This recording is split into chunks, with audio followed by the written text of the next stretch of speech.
प्यारे बच्चों, आज हम कक्षा 9 विषय जीव विज्ञान का अगला भाग अध्ययन करेंगे। अभी तक आप पाठ 1 में जो पढ़ रहे हैं कोशिका जीवन की इकाई, उसमें अभी तक आपने केंद्रक तक पढ़ा। जैसे हमने बताया था पिछले वीडियो में कि किसी भी कोशिका के 3 भाग होते हैं, कोशिका भित्ति या कोशिका झिल्ली यानी उसका बाह्य आवरण, उसके मध्य में केंद्रक और उसके बाद उसमें जीव द्रव्य। जैसे इस प्रकार का हमने बताया था,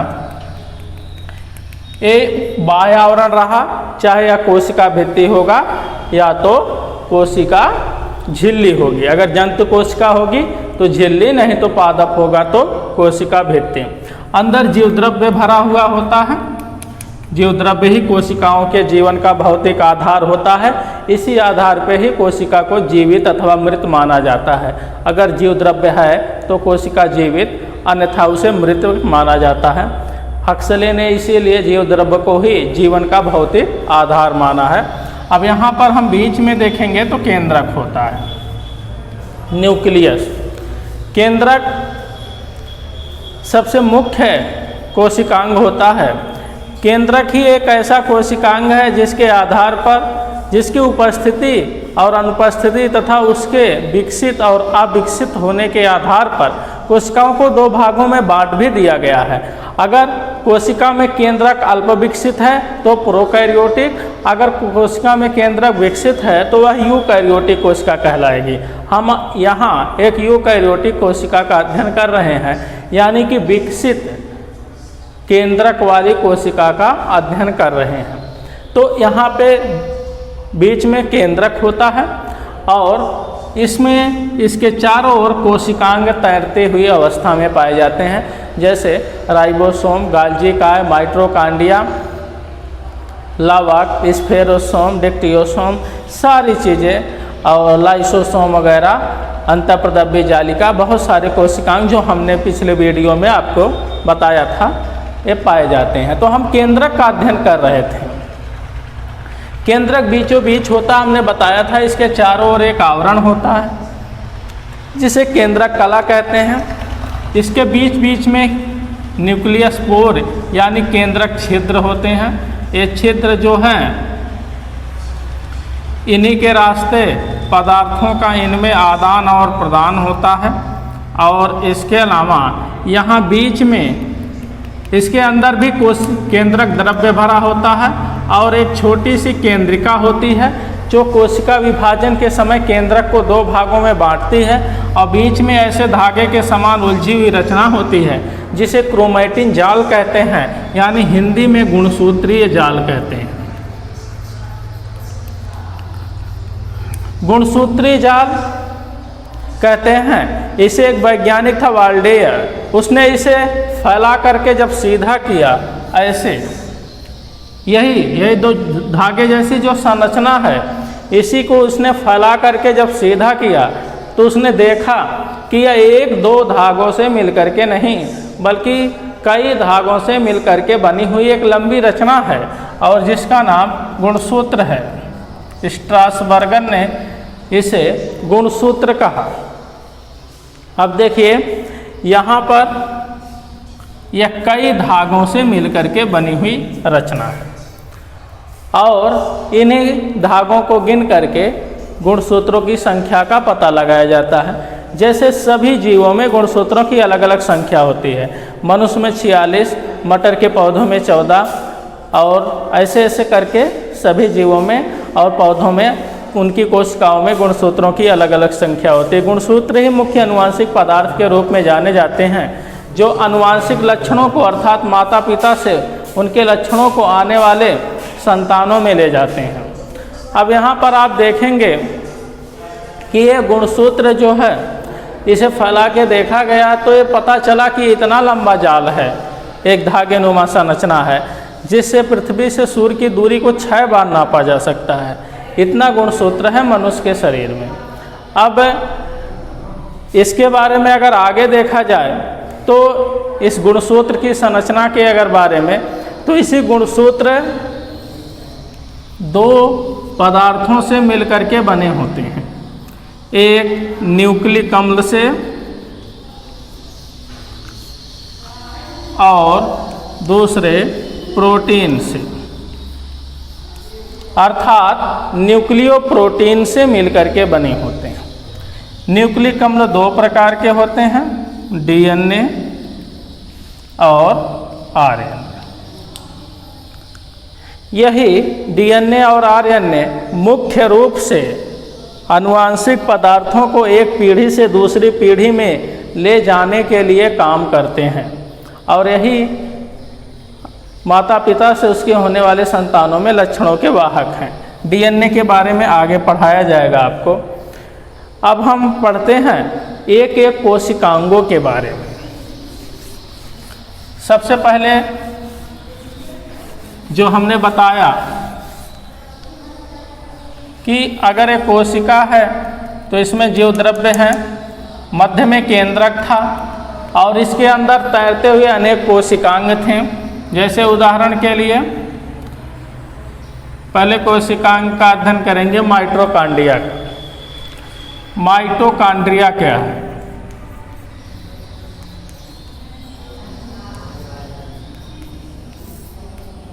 कोशिकाओं में पाए जाने वाला एक प्रमुख अंग है माइटोकॉन्ड्रिया। और माइटोकॉन्ड्रिया पादप और जंतु दोनों कोशिकाओं में पाया जाता है। ऐसा नहीं है कि जंतु कोशिकाओं में पाया जाता है, पादपों में नहीं पाया जाता, नहीं, ऐसी बात नहीं है। माइटोकॉन्ड्रिया जंतु और पादप दोनों कोशिकाओं में पाया जाता है। अब हम माइटोकॉन्ड्रिया की खोज के बारे में देखेंगे। माइटोकॉन्ड्रिया की खोज कोलिकर नामक वैज्ञानिक ने 1880 में की थी। यानी माइटोकॉन्ड्रिया की खोज किसने की थी? कोलिकर ने की थी और 1880 में की थी। अब हम देखेंगे कि बहुत बार आपको मिलेगा किताबों में कि माइटोकॉन्ड्रिया की खोज सी वेंडा ने की थी, जबकि ऐसा नहीं है। माइटोकॉन्ड्रिया की खोज कोलिकर ने की थी, सी वेंडा ने उसका नामकरण किया था। यानी माइटोकॉन्ड्रिया का नामकरण सी वेंडा ने किया था 1890। अब हम माइटोकॉन्ड्रिया के बारे में आगे जानेंगे। माइटोकॉन्ड्रिया को हिंदी में सूत्रकणिका कहते हैं। माइटोकॉन्ड्रिया शब्द तो आप जानते हैं, अंग्रेजी में कहते हैं, लेकिन हिंदी में इसको सूत्रकणिका नाम से जाना जाता है। ये बात भी कई बार पूछी जाती है, लोग बता नहीं पाते। माइटोकॉन्ड्रिया बता ले जाते हैं लेकिन तो सूत्रकणिका नहीं बता पाते हैं। लेकिन माइटोकॉन्ड्रिया को हिंदी में सूत्रकणिका नाम से जाना जाता है। उसके बाद हम देखेंगे कि माइटोकॉन्ड्रिया का इस कोशिका में क्या कार्य है। माइटोकॉन्ड्रिया को सूत्रकणिका कहते हैं हिंदी में, और इसे बायोप्लास्ट पहले कहा जाता था। जब इसकी खोज जो थी 1880 में, तो एक वैज्ञानिक था अल्टमान, उसने इसको बायोप्लास्ट कहा था। और तब के कुछ वैज्ञानिक इसे कॉन्ड्रियोसोम भी कहा करते थे। और आगे देखेंगे कि इसका व्यास, अब हम थोड़े इसके शेप और साइज की बात करें कि इसका आकार कितना होता है, तो यह है 3.5 से 4 म्यूएम माइक्रोमीटर तक इसका आकार होता है। यह गोल होता है अथवा चपटा होता है, इसीलिए इसका व्यास लिखा जाता है, क्योंकि यह गोल होगा अथवा चपटा होगा। हम यहाँ एक बना रहे हैं।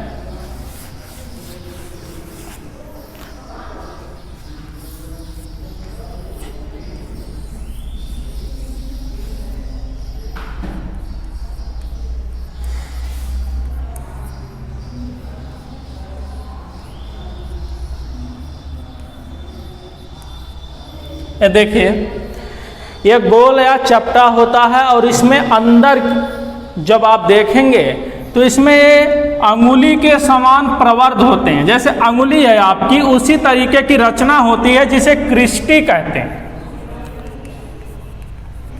और किनारे पर खूंटीदार रचनाएं होती, घुंडी के समान। अब इस घुंडी जैसी रचनाओं को हम ऑक्सीसोम कहते हैं। इनको हम ऑक्सीसोम बोलते हैं। अब देखिए सभी यूकैरियोटिक कोशिकाओं को, इस लाइन को ध्यान दीजिएगा आप, और हमेशा पूछा जाता है कि सभी यूकैरियोटिक कोशिकाओं में माइटोकॉन्ड्रिया पाई जाती है, परंतु प्रोकैरियोटिक कोशिकाओं में माइटोकॉन्ड्रिया नहीं पाई जाती।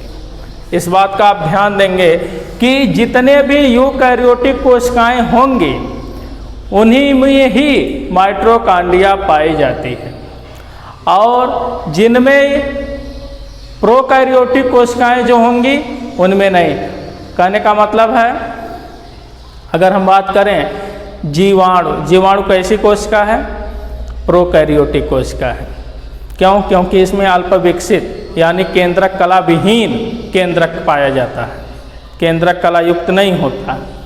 तो जीवाणु हैं, नीले हरे शैवाल हैं, माइकोप्लाज्मा हैं, ये सब किस श्रेणी में आते हैं? ये सब प्रोकैरियोटिक कोशिका की श्रेणी में आते हैं। ध्यान रहे, प्रोकैरियोटिक कोशिकाओं में माइटोकॉन्ड्रिया का अभाव होता है, यानी उनमें माइटोकॉन्ड्रिया नहीं पाया जाता है, और सभी यूकैरियोटिक कोशिकाओं में माइटोकॉन्ड्रिया पाया जाता है। यह प्रश्न पूछा जा सकता है आपसे कि प्रोकैरियोटिक कोशिका में माइटोकॉन्ड्रिया पाया जाता था नहीं, तो बताना होगा प्रोकैरियोटिक कोशिकाओं में माइटोकॉन्ड्रिया नहीं पाया जाता। अब सवाल उठता है कि प्रोकैरियोटिक कोशिका में अगर माइटोकॉन्ड्रिया नहीं पाया जाता तो पाया क्या जाता है?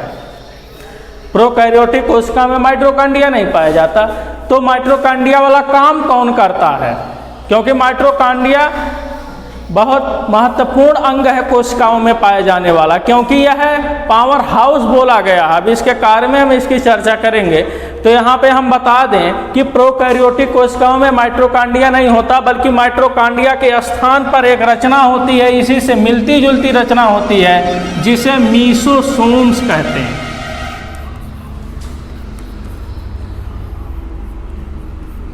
मीसोसोम्स होते हैं जो माइटोकॉन्ड्रिया की ही भांति कार्य करते हैं, परंतु ये माइटोकॉन्ड्रिया नहीं होते।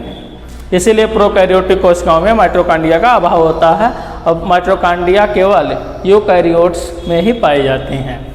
अब इसमें देखिए इसके कार्य क्या हैं। माइटोकॉन्ड्रिया कोशिकाओं में पाए जाने वाला एक बहुत महत्वपूर्ण अंग है। वो कैसे महत्वपूर्ण है, किस आधार पर हम बोल सकते हैं इसे महत्वपूर्ण है? देखिए, जब हम श्वसन क्रिया करते हैं तो हमारी जब कोशिकाएं श्वसन करती हैं, यानी कोशिकीय श्वसन जब हमारे शरीर में होता है, हमारे ही शरीर में नहीं बल्कि संसार के सभी यूकैरियोटिक जीवों में जब कोशिकीय श्वसन होता है तो उसके फलस्वरूप ऊर्जा मुक्त होती है, और जब उसके फलस्वरूप ऊर्जा मुक्त होती है तो उस ऊर्जा का प्रयोग हम कार्यों को करने में करते हैं। जैसे आपने पढ़ा होगा थोड़ा बहुत श्वसन के बारे में। श्वसन में क्या होता है? ग्लूकोज टूटता है, यानी ग्लूकोज के अणुओं का ऑक्सीकरण होता है, और जब ग्लूकोज टूटता है तो ऊर्जा उत्पन्न होती है। एक अणु जब ग्लूकोज का टूटता है, यानी C6H12O6 का, तो 673 किलो कैलोरी ऊर्जा उत्पन्न होती है, और यही क्रिया श्वसन कहलाती है। यानी श्वसन के फलस्वरूप जो ऊर्जा उत्पन्न होती है, इसका प्रयोग हम किस कार्य के लिए करते हैं? अपने सारे क्रियाकलापों को करने के लिए, उठने बैठने, पढ़ने लिखने, चलने फिरने के लिए। तो मान लिया हमारे पास 10 अणु थे ग्लूकोज के, और हमारे पास ऊर्जा उत्पन्न हुई, 1 से इतनी मिलती है, तो 10 से कितनी मिलेगी? इतनी मिलेगी, 6730 कैलोरी। अब हमने मान लिया 6000 कैलोरी को यूज कर डाला, यानी समाप्त कर डाला कार्यों को करने में, लेकिन 730 बच गया ना। ये 730 बचा हुआ कैलोरी कहाँ जाएगा ऊर्जा का? ऐसे माइटोकॉन्ड्रिया में संचित हो जाएगा। यही जो माइटोकॉन्ड्रिया आप देख रहे हैं, इसी में जाकर के संचित हो जाएगा, और जब इसी में जाकर के संचित हो जाएगा तो इसे क्या बोलते हैं? इसीलिए बायोलॉजिकल भाषा में power house of the cell, यानी कि कोशिका का ऊर्जा गृह, क्योंकि इसमें बची हुई शेष ऊर्जा संचित हो जा रही है और फिर ज़रूरत पड़ने पर हमारी कोशिकाओं को यह ऊर्जा मुक्त कर देती है। ऐसा नहीं है कि ये रखे रहती है और फिर देगी नहीं कभी, ऐसा नहीं है। ये बैंक की भांति है। जैसे आदमी जितना कमाता है उसका कुछ हिस्सा खर्च करता है, शेष बचा हुआ कुछ हिस्सा बैंक में जमा कर देता है ताकि आवश्यकता पड़ने पर उसे ले सके, वैसे ही यहाँ पर एक कार्य होता है। यहाँ शेष बची हुई ऊर्जा माइटोकॉन्ड्रिया में स्टोर हो जाती है, इसीलिए इसे power house of the cell कहते हैं, कोशिका का ऊर्जा गृह। आपको जो प्रश्न पूछे जाएंगे यही पूछे जाएंगे कि किस अंग को ऊर्जा का घर कहते हैं, या किस अंग को पावर हाउस कहते हैं, या माइटोकॉन्ड्रिया को पावर हाउस क्यों कहते हैं। माइटोकॉन्ड्रिया के कार्यों का संक्षेप में वर्णन कीजिए। इस प्रकार के आपको प्रश्न पूछे जा सकते हैं।